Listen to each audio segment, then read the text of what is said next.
Alright, guys. And you know what was really good about that documentary that I did? The really cool thing about that documentary was just that I had been really, just doing videos, being in the motion of it, right? Like really being in the motion of it, which is totally fine. You can be in the motion, you can do all the motions. That's cool, right? Nothing, no harm in that. But and of course I got feedback, like real, some feedback is like exceptional. Some of my feedback is like, you're the most gorgeous in the world, or Melina, or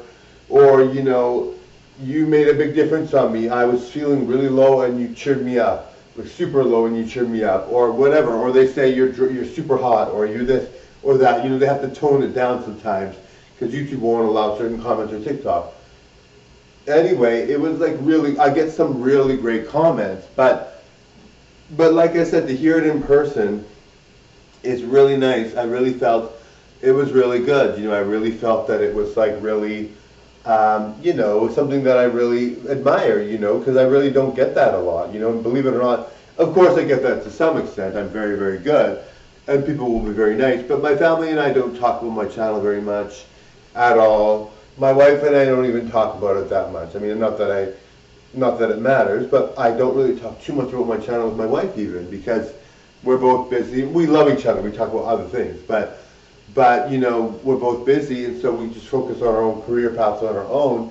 So I don't really talk to her about it that much. And of course, like I said, I'm in an open relationship. I'm looking for both men and women. But anyway, so it's like I don't talk about it very much with anyone, right? So here's someone that wants to do a documentary, and I mean, I'm sure it's not going to be the first time it's going to happen. I'm sure I'm going to get a lot of documentaries and different videos, but it's really nice because it happened. The interview I had with Adventure Time with Dudes, for some odd reason I was nervous. I don't know why. They're the sweetest guys ever. They were so nice.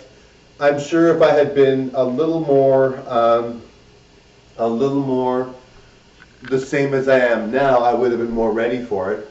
So that was the reason why I was kind of like, you saw the interview, right? Like I looked stiff and I was just like all like sitting there. And so it wasn't really the full extent of what I could do, right?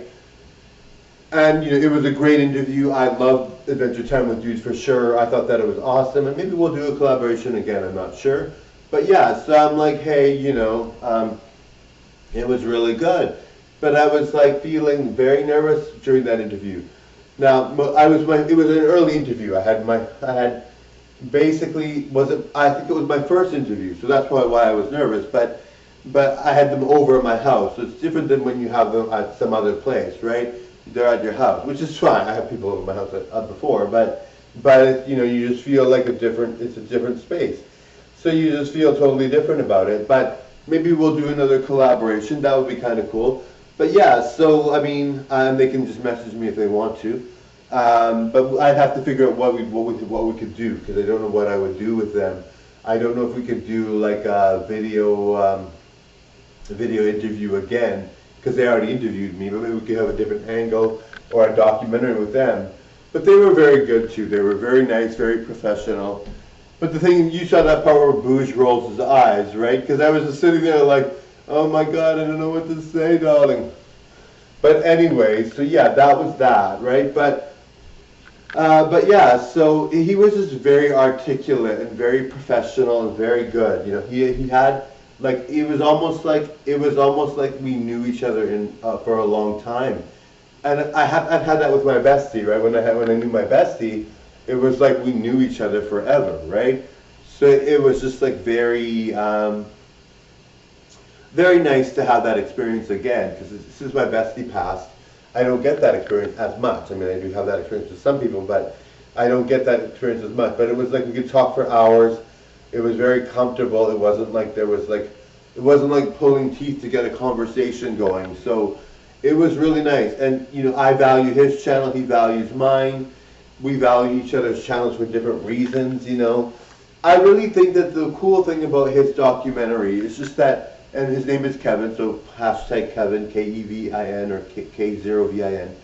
But the thing that I really like about it is just that you know, it was just the ease of the making of the video and the ease of, and just the fact that he was so inspired. Like, it had more to do with that, I think, than anything. He was able to tell me how inspired than what I meant to the world and the communities around, and Winnipeg and LGBTQ plus, and all the people that I really affect and really help, and the trans community. You know, he really got a sense that I was really something profound, and he told lots of people all over the world about me. Just really, really great person. You know, and sometimes people film you and they want to be filming you and they don't know how to be articulate with you or say the right thing, even though they're very happy to see you. It's just they're not able to say the things that you want to hear them say. You know, and I really feel that that was something that was captured in our conversations, in the filming. Anyway, you have to see it, guys. It's really, really good. The duality of Marco DC being both Marco and Melina. Anyway, totally enjoyed. Bye. Thanks, guys.